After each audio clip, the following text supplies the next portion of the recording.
My name is David Boland, but in recent years I've grown more fond of my Cherokee name, Dawati. This is my only true friend right now, Ayoka, which means she brought happiness. So any noise you hear running around is not a bear sneaking up on me, it's her. Now we're out here on Cherokee tribal lands, just outside Tahlequah on the Illinois River, because in the tradition of our people, I'm going to tell you a story that's been witnessed by many, well documented, and we remember it as many things, but I think most likely it's going to be remembered as the greatest love story that's ever been told. But you be the judge of that. Now, our story, like all stories, starts in the beginning with my parents. See, I was fortunate enough to be the son of two healers. My mother was a nurse, taught me much of modern medicine, gave me a lot of medical knowledge when it comes to modern medicine. My father, on the other hand, was what people would refer to as the medicine man. Now, to set the record straight, medicine men are more than just healers with roots and herbs. They are the servants of the Creator, and as such, their words give us guidance and can heal heart, mind, and soul of an individual. Because words are a medicine too. The wrong words can do great harm, as you will soon find out. Now, I was the only child between my parents, but my parents had children previous to their marriage. My mother brought with her 3 children, Sean, Angela, and Christy. My father had 2 children as well, Stephen and Dixie, who I would not meet until I was older. So my first years were growing up with just 4 children and my parents. My dad, he loved them like his own children. He was particularly closest to Angela, the youngest. She was also close to me. Growing up, our memories were typical childhood memories. I remember one time my brother convinced me to eat sand because he had me convinced that it was brown sugar that hadn't been processed. If I remember right, you could say karma got him for that little prank. But they were happy memories, playing with the Star Wars toys and light brights, and speaking spells, and games of hide and seek. Joyous memories.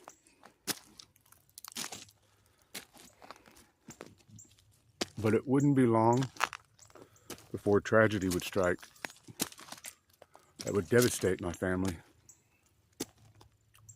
in ways that would not be seen for decades and have not been recognized but by only a few. In 1984, we were living in a little trailer on Highway 62, about a mile from the water tower at Sequoia High School.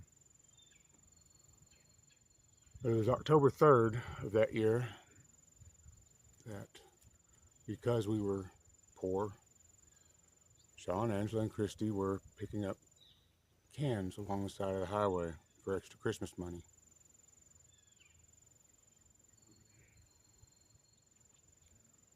It was getting near dusk, and me and my dad had just driven down there to tell him it was time to come back and eat dinner. When we got back, we waited on them to come down the other side of the road, north side. They were nearly in front of the house when a man by the name of James Wesley Carpenter struck and killed all three. Now, as you can expect, my mother was devastated by the event, losing 3 out of 4 children in one night. Any mothers out there can relate to how she might feel.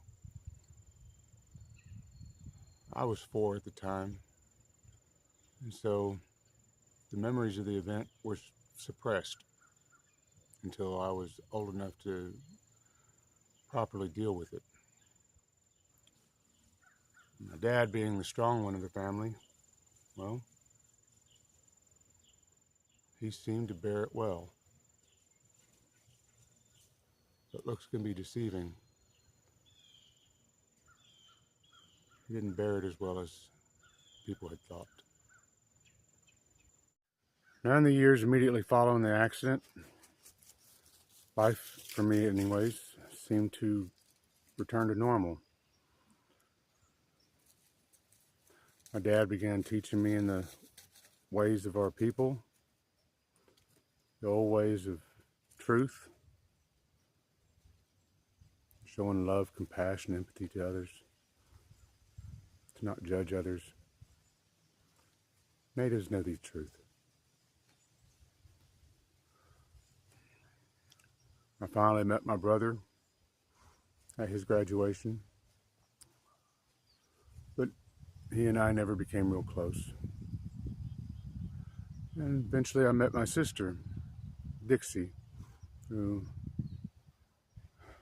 my dad had been kept from her because of whatever reasons her mother had. My dad was really looking forward to seeing his daughter for the first time, and it's a shame because we only met her a few times before we moved to Sallisaw, where life started out good in Sallisaw, but it would quickly change when the memories of a kid's death began to resurface. Now, my mother, being the nurse, was understanding and nurturing in those and helping me deal with those memories. My dad, on the other hand, it angered him when I spoke with the kids. He would yell at me, tell me I didn't see anything, that I was imagining everything, it was all in my head. That was the first time that I can ever remember my dad telling us a lie. So my dad's first lie would far from be his last. And his first lie was, he began telling me and my mother that it was forbidden to speak of the dead by Cherokee beliefs. And so he made us take down their pictures. We quit visiting their graves, taking care of their headstones, and we weren't allowed to speak of them.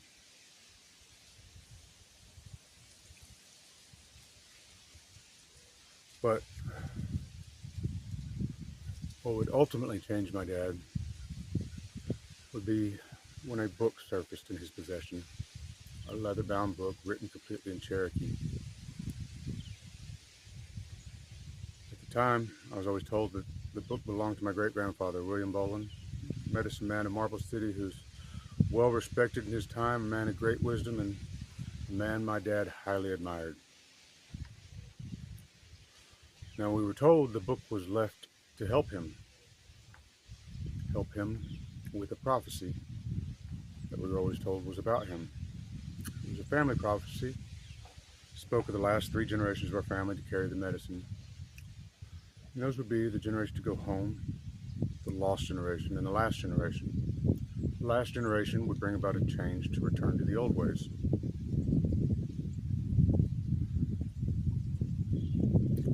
We were always told those three generations were my great-grandfather, the medicine man, as the generation to go home. My grandfather, Richard Boland, did not practice medicine, was an alcoholic and abandoned the family. We were told he was the lost generation. And my dad, as the last full blood, we were told would be the last generation to carry the medicine. Once my dad began reading from that book, things began to change in my family. And somehow we became blind to these changes. All of a sudden, we no longer believed in love. We believed love didn't exist. We believed that Jesus was a man who, out of envy of the Creator, went out to deceive people into worshiping him instead of the Creator, and in doing so became a devil-like spirit upon this earth.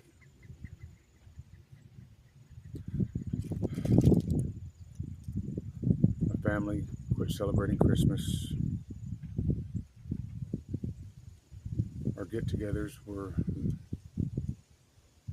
fewer in attendance, less often. We began to care about each other less, and we didn't see it. My dad became very cold-hearted, mean, and we failed to see that too.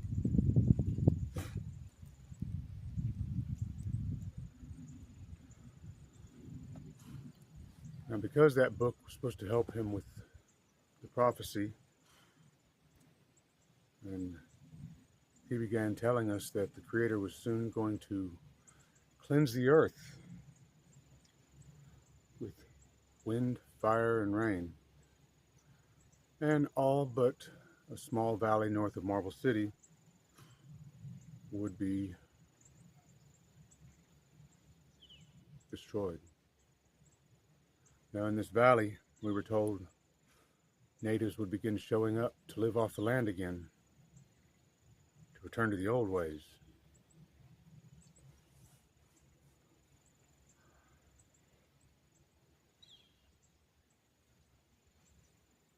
So we began building a village down there in roughly '96.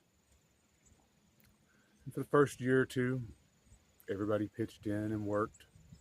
And we worked hard. But the work slowly stopped until it had completely stopped altogether. Now, eventually, my dad's date for the end to come came and went without incident. And it was at this time that he began telling us that we were waiting on the lost generation, my grandfather, to pass. And so, feeling as though we would still have several years before he passed, I chose to go back to work. Got a job at Cherokee Casino, where I worked hard for a year before I let greed get to me. And that led to my termination. But I always felt as though they had wronged me because I had earned a position that they denied me of. Now, shortly thereafter, I had a moment of weakness when my cousin approached me with blackjack chips, asked me to cash them in, which I did. First time was easy. So when he approached me for the second, third, fourth time, each with more money than the last, I was hooked. Shortly thereafter, I became money hungry. And with that money came partying. I began to drink heavily. I had already started drinking from my acquaintances at the casino and had begun smoking marijuana at this point. But I would get so much worse and on harder drugs once the money was abundant for the short period that we were pulling our little casino heist, you might say. Eventually we were caught, questioned, and I convinced Chad that it would be best to turn ourselves in and take our punishment. I don't think it was something he was very fond of, but he reluctantly agreed. And we ended up with 3 years probation and paying back restitution. Now, all the partying I had been doing had eventually ended me up in Roland City Jail for public intox. When I got out, my mother had told me that my dad had worked to free my heart, give me back my choice and my Indian name. That didn't have much significance until later on. At the time, but shortly after that I met Chelsea, and she and I were the typical puppy love. And despite being careful, it wasn't long before we were expecting our first child together. I was ecstatic to learn that it was going to be a girl. Now,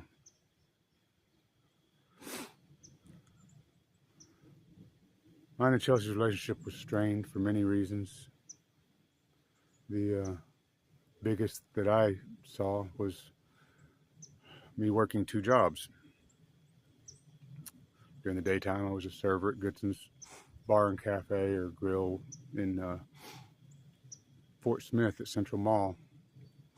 And in the evenings, I bounced and bar backed at a local club. We hardly saw each other. And she eventually moved back in with her mother to have the baby. But when Mercedes was born, I was right there to see her.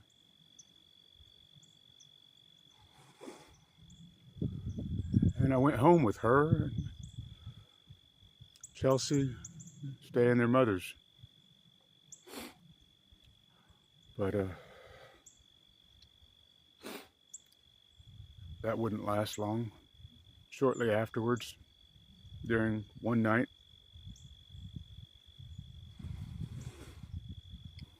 I looked down at Mercedes and I thought to myself, she deserves better than a father who's a drug addict or an alcoholic. So I decided right then and there that was the father she was going to have, a father she could be proud of. So I stepped out of her life to get sober. Before I could return, my dad had told me that she was not my daughter. By itself, I was already starting to doubt my dad. So by itself, his word probably wouldn't have done anything. But then 2 friends of mine had approached me with very similar stories that made me question her faithfulness and threw doubt in my mind as to whether Mercedes was mine. For that reason, I challenged paternity.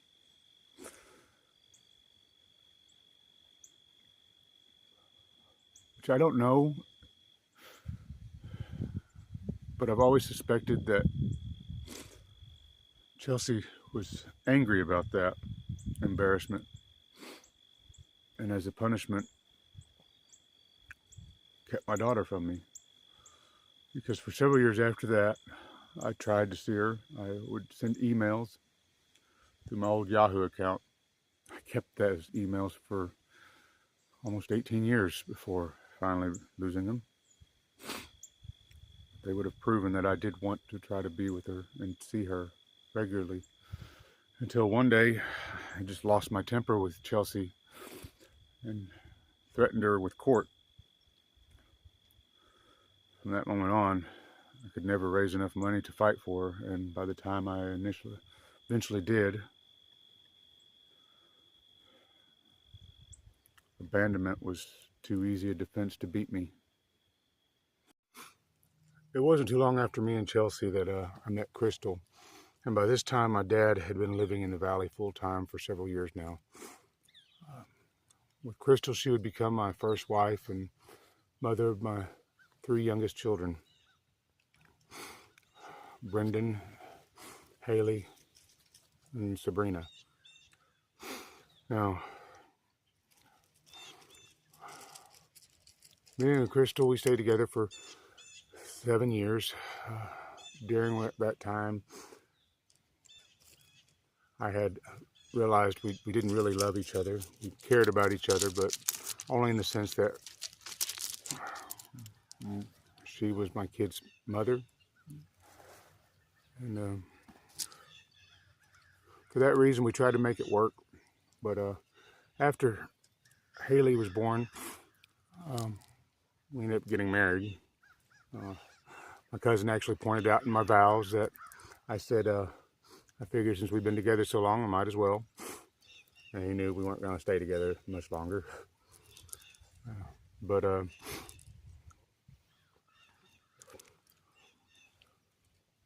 when Crystal and I split, she had been part of the family long enough that she now believed as we did. She even started dressing as my family did, long dresses and like you might expect a Pentecostal to wear. But neither one of us could afford a 3-bedroom place big enough for the kids. So it was right after we split that she told me she was pregnant with Sabrina. So we ended up making the decision to let my dad take all 3 kids. And he had told me that when I had a place of my own, I could, he'd give them back to me. Of course, he betrayed that word very quickly when on one of the visits to see my children, as I was leaving, he had the 3 of them sitting in a nice neat row in the middle of the room. And I'm standing at the door while he's yelling into my ear how the tears that are flowing down their cheeks are because of me. And if I wanted to make my kids happy, I would leave and never come back into their lives. Watching their faces crying while he's telling me that got it stuck in my head that I was what was making my kids miserable and I needed to leave them alone. So I did, but I never stopped caring about them.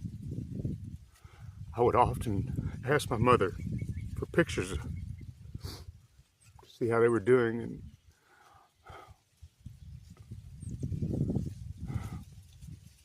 she'd send them to me, and I'd watch them grow. I'd see their memories, what little I had. But then I would meet Lacey, and that would be my second wife. But the only one tried to make that relationship work was me. And my dad had told me to stay away from her because she'd end up getting me killed. So in 2013, when her brother-in-law, during one of the many breakups me and Lacey had, her brother-in-law came to my house in Salisaw from Alma, Arkansas, calling me, leaving me voicemails along the way, threatening me. I was distracted because I had company, and next thing I know, he's in my apartment with a sledgehammer, and if it hadn't been for the company distracting him long enough for me to get up off the couch and attack him, fight him off for my life, he probably would have killed me. What was bad about that was the cops forced me to go to Fort Smith for the ER because I had been assaulted with a sledgehammer. My mother, night blind, not supposed to be driving at night, I told her not to worry about me right off the bat, that I was fine. I was going to the hospital because I was being made to by the police, not because I needed to. And so my mother still cared enough that she rushed in the dark, almost beat the ambulance there. And that's how concerned she was about my welfare. But my dad, as cold-hearted as he was, he didn't have anything to say to me for several days. Finally saw him 3 days later at my grandmother's. His first words were, "I told you so." I had never been angered to tears before in my life, and never since. But I was that day. I called him a cold-hearted bastard among many things. I honestly can't remember everything I said to him. I was so mad. I imagine my grandmother was standing there smiling because I told him the truth. And I told him in a disrespectful way. And he always felt I owed him an apology, and I gave him one for how I spoke to him. The words I said to him were true, and that I will never apologize for. In 2015, see my dad's cold-heartedness surface again when cardiac arrest caused by pneumonia stopped my heart for 20 to 25 minutes, according to Muldrow EMS. I was resuscitated at Sparks, where I would be in a coma for 3 days. Nearly every family member and friend that I hadn't seen in years showed up to see how I was doing, except my dad. I never once heard from him while I was in the hospital. While I was deceased, I saw no light, saw nothing, saw darkness. It was then that I began to question whether or not there was even a creator.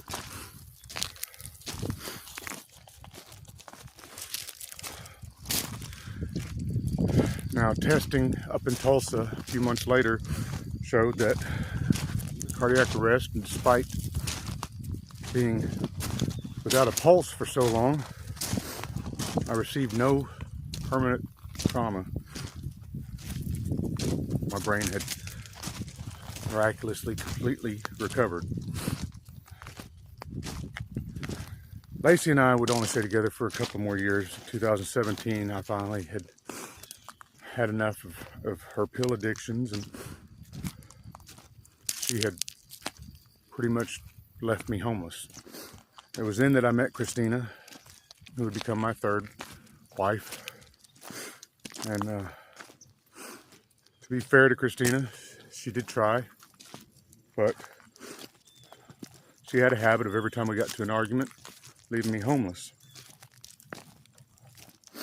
And finally, January 2019, I had had enough. She tried it one more time, only this time I managed to stay in the house and she moved out. She told people that I'd stolen her kids' money, and that wasn't true, but people at City Trends where I was working would know that because they helped feed me for those first couple of weeks, because she left me without food, money, electric, water. She turned it all off. Especially considering I had just met Sherry.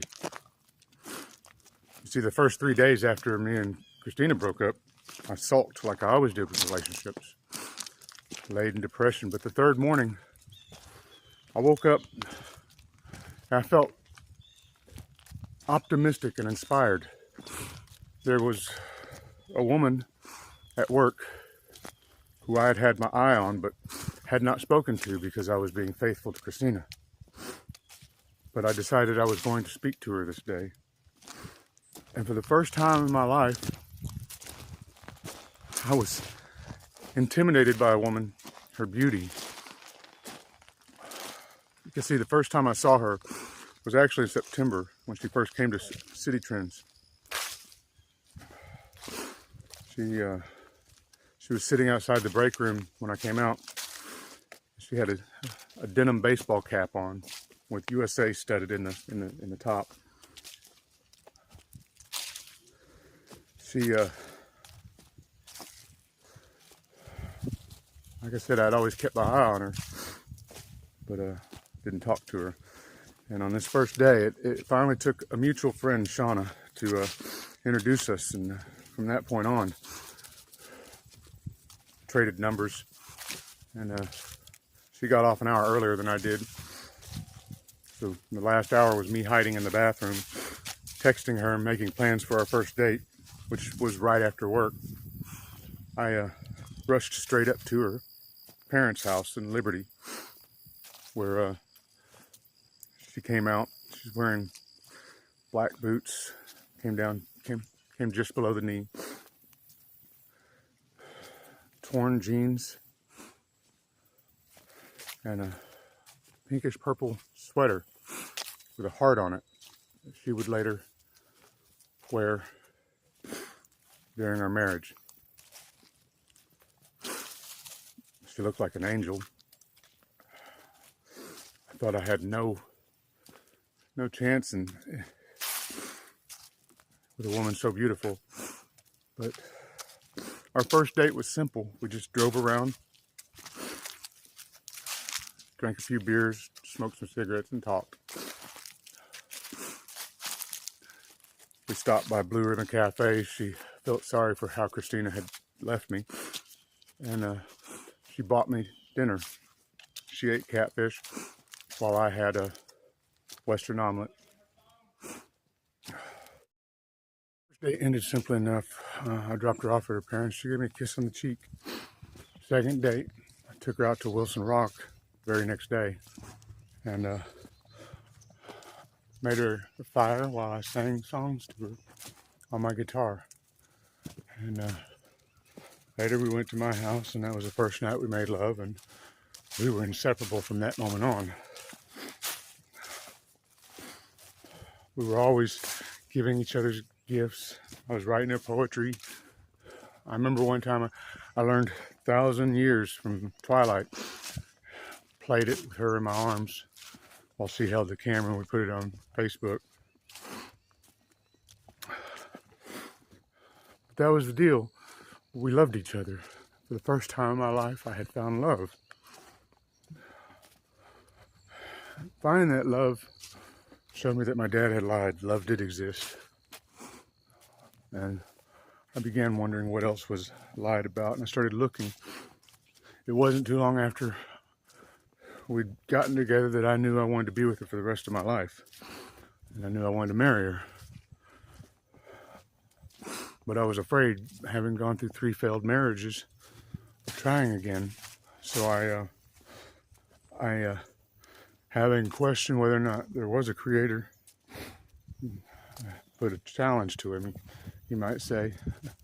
Gave him what I thought was impossible. I said, God, give me a sign that you're real. Grant me a divorce with Christina by, jokingly, I picked 420. And that was only 6 weeks away, and me and Christina hadn't even mentioned the word divorce, so I thought I was setting an impossible task, having gone through 2 other divorces, and they both took quite a bit of time. In less than 6 weeks, I had the fastest free divorce ever. Never had to go to court, never had anything to dispute about. It was a perfect divorce. And it was finalized 2 days before my deadline, leaving Friday, the 19th, day I proposed to her at Citi Trends in front of the time clock for everyone. She was the first woman that I went to her dad and asked permission, asked for his blessing, went to her sons, asked for their blessing. I wanted to do everything right with her. And we had grand plans for a wedding, but couldn't afford it. Eventually, in June, we married. June 21st, we went to Fort Smith. there was a woman and her husband sitting outside the court clerk's office where we got our marriage license. She was sitting there waiting to marry a couple. We just so happened to be that couple. We had $60 in our pocket, so we paid her $20. Took the other $40 and went to Buffalo Wild Wings where we had our honeymoon dinner. Just the two of us. It was so perfect.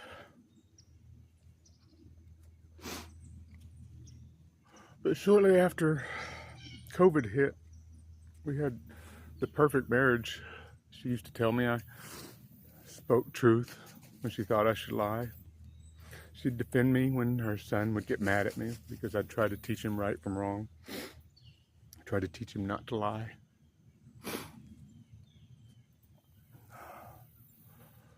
It was the perfect marriage. And then COVID hit. And her schizophrenia had developed, gotten much worse thanks to Lee Hackler giving her a fake eviction. At that time, I started having to fight the fact that our roommates who we'd kept off the street stole everything we had, with the police standing on the porch. Her son kidnapped by the biological father.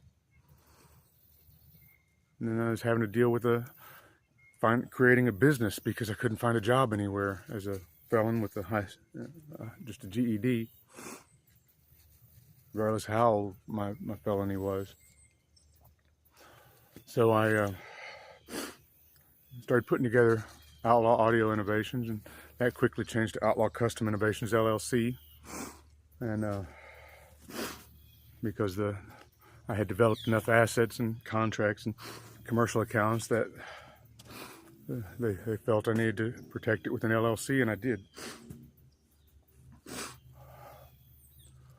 It was a company that they thought the guy at the Better Business Bureau was blown away at how quickly I had learned the knowledge and applied it.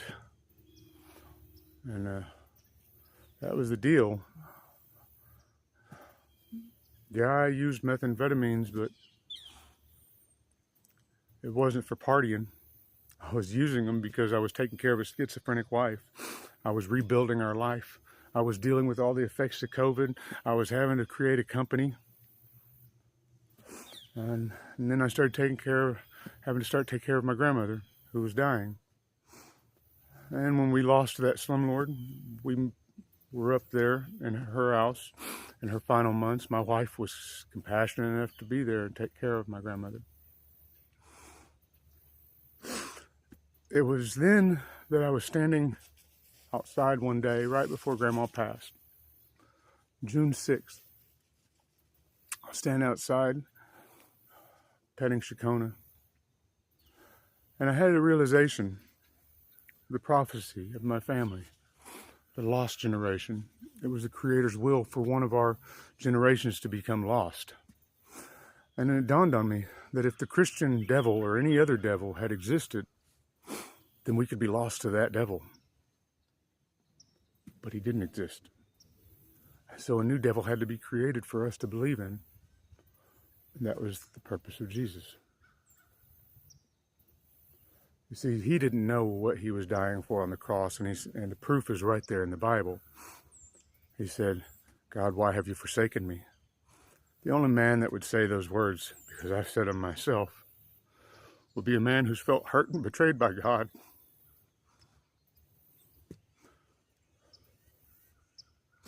And he didn't know his time was coming, just as I didn't know when I walked away from her that it would be for over 3 years.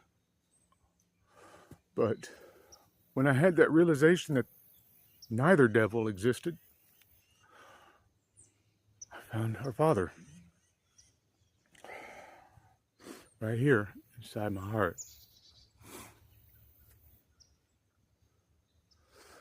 And not to say I heard voices or anything of that nature, I never did, but I could feel it. And it was the feeling where all the hate, all the anger, all the depression, all that had instantly vanished. And I felt a rush of peace come over me. It was a peace like I can't explain it. Suddenly everything seemed brighter. Seemed like I was standing in a bright light, I guess you could say. And immediately I could tell anyone lost the same delusion, or any other of those many delusions out there in the world, to put it in modern medical terminology. The truths my dad had given me are reality, all else delusion. But my dad had forgotten those truths and brainwashed me and my entire family into devil worshipping, and we didn't know it.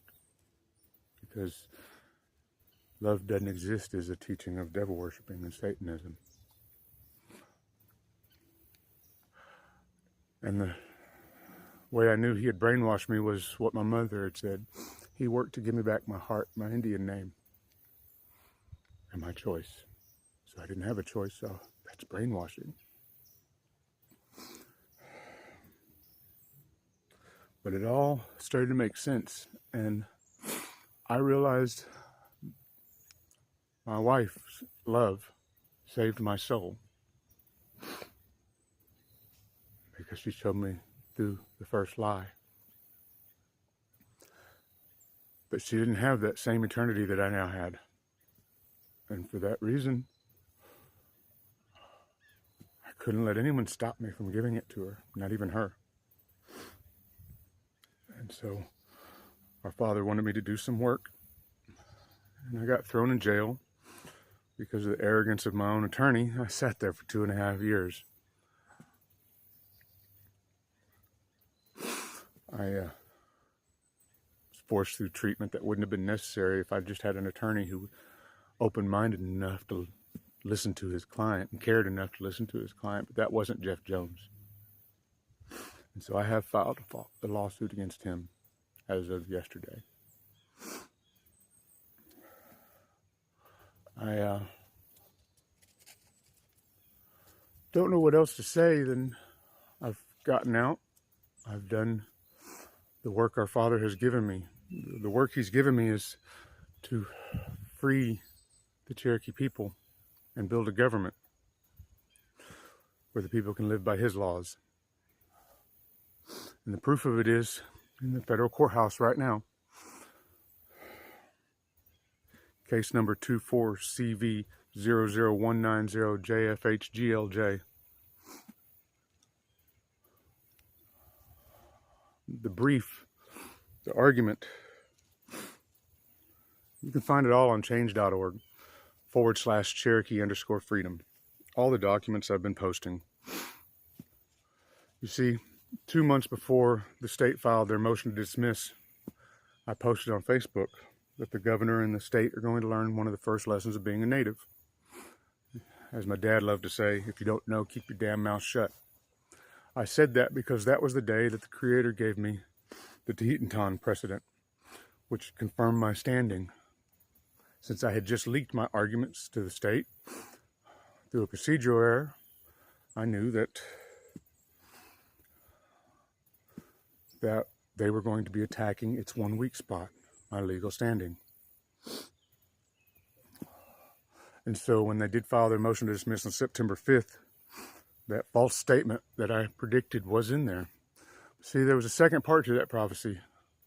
In doing so, in learning this lesson, they would lose the case. Now, I said that because of the second piece of knowledge the Creator gave me that day. The Lexington Mill Company has nothing to do with tribal law. It's actually an old insurance law from 1915, I believe it was. I don't have it right in front of me. 1915, 1922, somewhere in there. Anyways, he gave it to me because of one particular quote. And it's a difficult quote to remember, and I've not taken the time to try to remember it. So I'm going to do the best I can on it. I'll probably get a few words wrong. But where such a purpose has been affected by clear and unambiguous language, by an act of Congress, by an act within the power of Congress, then the only duty of the courts is to give the act effect according to its terms. Essentially, he gave me that take away the free will of the judge. Now, I realized this prophecy of my family was also known to all the other worlds. prophecies in the Bible, I would be God's holy warrior, chosen to defeat the beast, government, the true deceiver of the world, who's been lying to the world for centuries, keeping his truth hidden.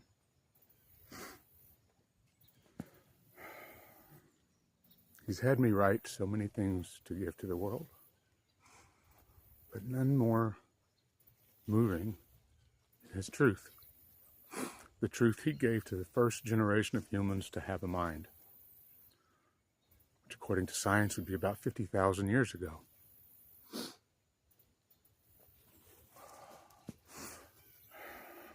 He told us to remember those truths forever because he would not speak them again. And our Father does not lie.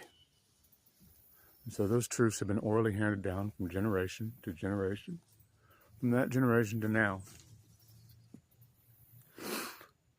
And I have sacrificed everything I have to save the soul of one person, Sherry.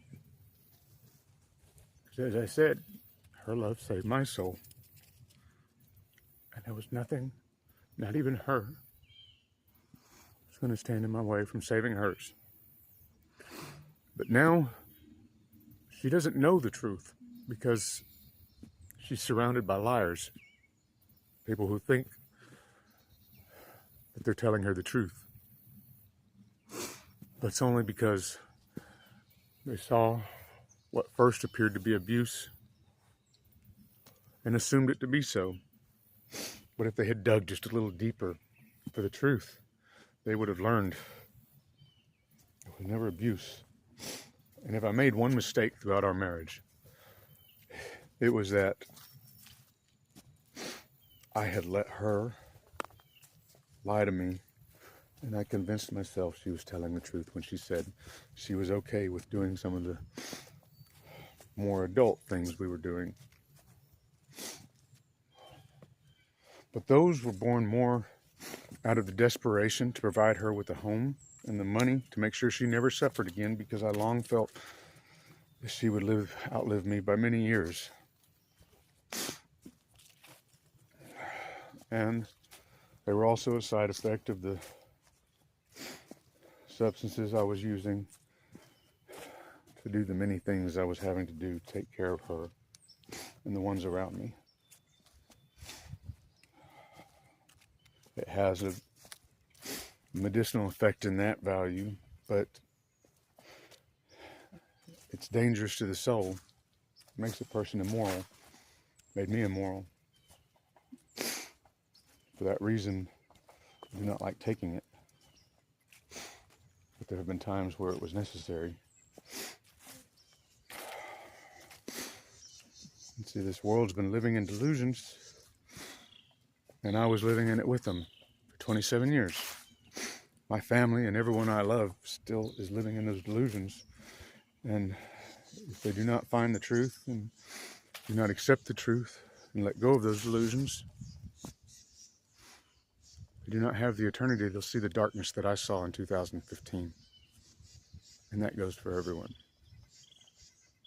It's not a darkness that is comforting like some people might think. It's a very disturbing darkness.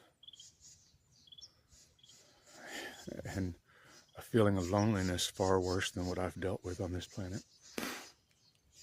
And for 3 years, I've been very lonely. I tried to fill that hole left by her. Anything I could. Nothing will work. And so I leave this story with you now because the end has yet to be written. She does not know the truth. And the only way she will know the truth is if the people hear and believe the story and tell her the truth. But when God showed me that the only way to save her soul was to save all of his children's, I couldn't say no.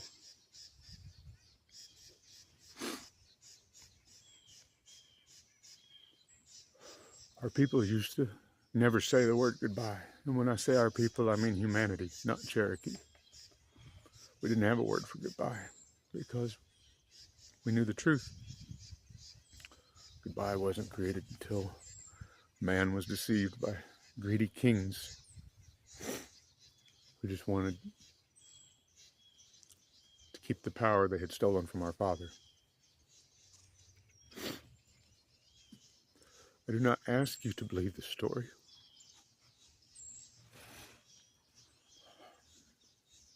But it is the truth.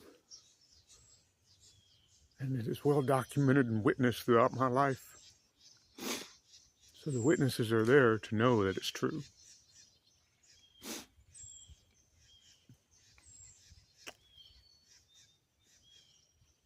I only have one final thing to say.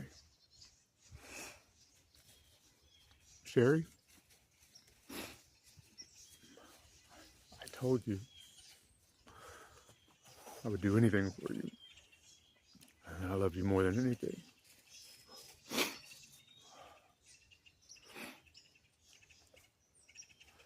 And this is not the first time that you've taken the word of liars against me. You did so once with Toots and Kevin,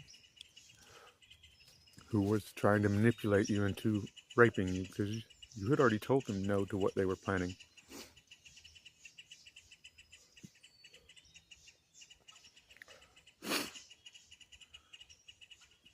I love you, and I so miss you.